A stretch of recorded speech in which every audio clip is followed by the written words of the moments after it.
जय हिंद। पुलिस के दो डीएसपी चुनाव के दौरान अपनी ड्यूटी को अंजाम दे रहे थे। कार में बैठकर, जो सरकारी गाड़ी होती है उसमें बैठकर गश्त कर रहे थे। तभी अचानक एक व्यक्ति ड्राइवर को दिखाई देता है जो छिपने की कोशिश कर रहा होता है।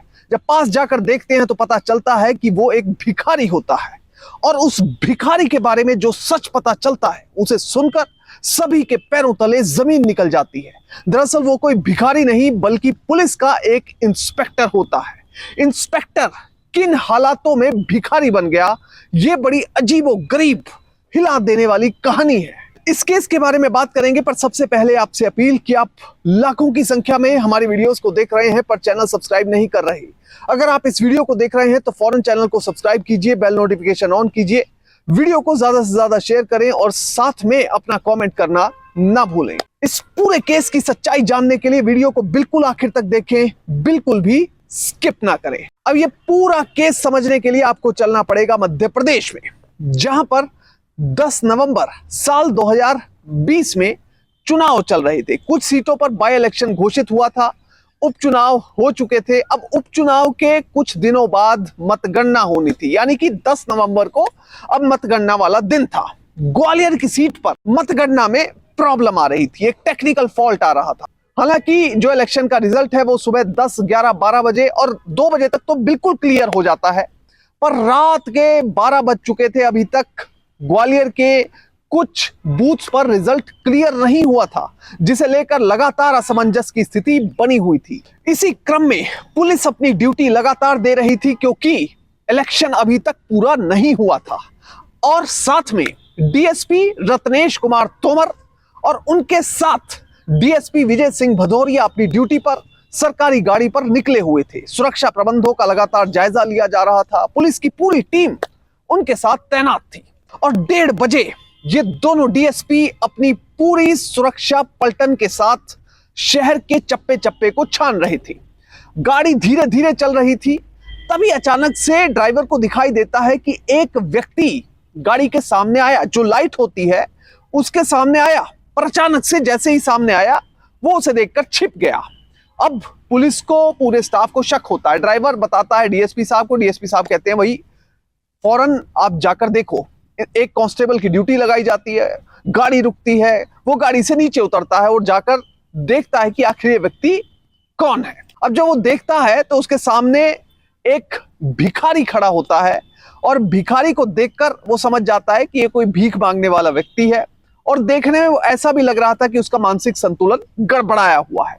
अब वो आकर डीएसपी साहब को रिपोर्ट करता है कि सर, कोई खतरे वाली बात नहीं है, दरअसल वो एक भिखारी है और उसका मानसिक संतुलन भी ठीक नहीं लग रहा है। अब इतनी बात डीएसपी साहब सुनते हैं, टेंशन फ्री हो जाते हैं। अब आगे की तरफ काफिला बढ़ने लगता है। इसी बीच वो कांस्टेबल एक बात और कहता है कि सर, दरअसल वो भिखारी तो था, उसका मानसिक संतुलन भी ठीक नहीं था, मगर एक चीज जो मुझे बहुत ही खराब लग रही थी वो ये था कि ठिठुरती इस सर्दी में उसके पास पहनने के लिए अच्छे कपड़े भी नहीं थे, कंबल भी नहीं था। अब जब ये बात डीएसपी को पता चलती है तो वो फौरन गाड़ी रुकवा देते हैं। गाड़ी रुकवाने के बाद वो अपने स्टाफ को कहते हैं कि फौरन हमें उस भिखारी के पास लेकर जाया जाए।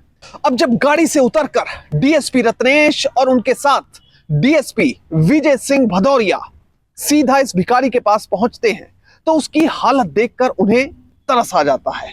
डीएसपी रत्नेश और डीएसपी विजय सिंह दोनों, एक अपनी जैकेट उतारता है और एक अपने जूते उतारता है और इस भिखारी को कथित तौर पर दे देते हैं। जब इस भिखारी को वो अपने कपड़े और जूते देते हैं तो उसके बाद वो भिखारी डरता हुआ और ठंड से कांपता हुआ कहता है, थैंक यू रत्नेश, धन्यवाद रत्नेश। अब जैसे ही डीएसपी को नाम लेकर कोई व्यक्ति पुकारता है तो वो और ज्यादा अलर्ट हो जाता है और सबसे ज्यादा तो उनके स्टाफ वाले अलर्ट हो जाते हैं कि हमारे डीएसपी साहब को नाम लेकर पुकार रहा है एक भिखारी और उसे नाम भी पता है। अब जैसे ही ये सब कुछ होता है तो डीएसपी रत्नेश कहते हैं कि आपको मेरा नाम कैसे पता है। अब तभी ये भिखारी कथित तौर पर कहता है कि आपने मुझे पहचाना नहीं, मैं हूं मनीष मिश्रा। अब जब मनीष मिश्रा नाम वो बताता है तो डीएसपी विजय सिंह कथित तौर पर पूछते हैं कि रत्नेश, क्या तुम जानते हो कि मनीष मिश्रा कौन है? तो डीएसपी रत्नेश को भी एकदम से कुछ याद नहीं आता। डीएसपी रत्नेश खुद पूछते हैं कि मनीष, आप आखिर कौन हैं, आप मुझे कैसे जानते हैं, आप मुझे कहां मिले हैं। तो मनीष भी आगे कुछ बता पाने में असंभव सा लगता है, वो कुछ बोलना नहीं चाहता है। अब उसके बाद डीएसपी रत्नेश याद करने लग जाते हैं कि इस व्यक्ति ने मेरा नाम कैसे लिया। धीरे धीरे उन्हें याद आता है कि मनीष मिश्रा मेरा एक सर्विस में बैचमेट हुआ करता था। अब डीएसपी रत्नेश अपनी इस बात को कंफर्म करने के लिए इस भिखारी को और ज्यादा ध्यान से पास जाकर देखता है। वो शक्ल मिलान करने की कोशिश करता है जो उसकी यादों में थी मनीष मिश्रा की। अब उसे याद आ जाता है कि ये मनीष तो मेरा बैचमेट ही है। वो फिर उससे पूछता है, क्या तुम मेरे बैचमेट हो? हालांकि मनीष इससे ज्यादा कुछ भी बता पाने में असमर्थ सा लग रहा था, पर फिर भी डीएसपी साहब ये समझ चुके थे कि ये मनीष मिश्रा वही है जो मेरा बैचमेट था। अब दरअसल हुआ क्या था कि 1999 में मनीष मिश्रा नाम के शख्स ने जो सब इंस्पेक्टर का एग्जाम होता है उसे क्वालिफाई किया मध्य प्रदेश में, और वो पुलिस में भर्ती हुआ। अब जब ट्रेनिंग हुई तो ट्रेनिंग में बैचमेट थे दोनों, रत्नेश कुमार तोमर और मनीष मिश्रा। अब मनीष मिश्रा को याद करते हुए रत्नेश ने बताया कि वो पढ़ने में बहुत अच्छा था। ट्रेनिंग के दौरान जितने भी टेस्ट होते थे उनको फौरन चुटकियों में वो सॉल्व कर दिया करता था, उनको पूरा कर दिया करता था। इसके साथ ही जब शूटिंग प्रैक्टिस करवाई जाती थी तो वो निशानेबाजी में भी बहुत ज्यादा माहिर था। उसका निशाना बिल्कुल सटीक लगता था। अब जब ये बातें डीएसपी रत्नेश कथित तौर पर डीएसपी विजय सिंह को बताते हैं तो उन्हें भी सुनकर बड़ा अजीब लगता है, दया भी आती है, इमोशनल हो जाते हैं दोनों। अब इसके बाद उन्हें यह भी याद आता है कि इंस्पेक्टर रत्नेश के जो पिताजी थे वो पुलिस में एसएसपी रह चुके थे। इतना ही नहीं, जो इंस्पेक्टर मनीष के जो चाचा जी थे वो भी पुलिस अफसर रह चुके थे और एसएसपी की पोस्ट से रिटायर हुए थे। जो मनीष मिश्रा का भाई है वो पुलिस में थानेदार है, और इसके साथ ही जो बहन है वो फॉरेन सर्विसेज में है, और जो पत्नी है वो जुडिशरी में अधिकारी रह चुकी है। अब ऐसा अचानक से क्या हुआ कि एक व्यक्ति जो कि इंस्पेक्टर से डीएसपी बनता, क्योंकि रत्नेश डीएसपी बन चुके थे तो बैचमेट थे मनीष, तो बैचमेट होने की हैसियत से वो भी अब डीएसपी होते।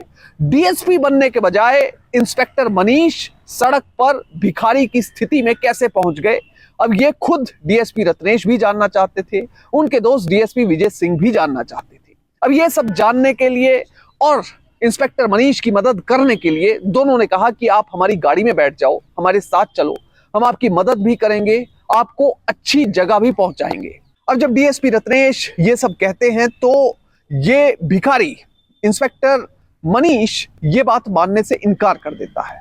वो कहता है कि मैं आपके साथ नहीं चलूंगा। अब मदद ये डीएसपी करना चाहते थे, अब मदद करें तो कैसे करें। तभी जो पुलिस की टीम में एक सदस्य था उसने कहा कि सर एक काम हो सकता है, यहाँ पर कुछ एनजीओ हैं शहर में जो कि इस तरह के लोगों के लिए जिनका मानसिक संतुलन खराब हो जाता है, जिनको घर वाले छोड़ देते हैं, उनके लिए काम करते हैं। तो क्यों ना हम किसी अच्छे एनजीओ को बुलाएं जो कि इनकी मदद भी कर सके, इन्हें अपने पास रख सके। अब ये आइडिया डीएसपी साहब को अच्छा लगा। उन्होंने फौरन एनजीओ के रिप्रेजेंटेटिव को बुलाने के लिए निर्देश दिए। इसके बाद पुलिस की टीम फोन करती है एनजीओ के रिप्रेजेंटेटिव को, वो वहां पर पहुंचते हैं, उन्हें दिखाया जाता है स्थिति, जो मानसिक स्थिति थी। अब एनजीओ वाले इस भिखारी को अपने साथ ले जाते हैं जिसका नाम इंस्पेक्टर मनीष था, जो कभी पुलिस में थानेदार रह चुके थे। उन्हें अपने साथ ले जाकर उनको सबसे पहले तो नहलाया जाता है, क्योंकि काफी समय से वो नहाए नहीं थे।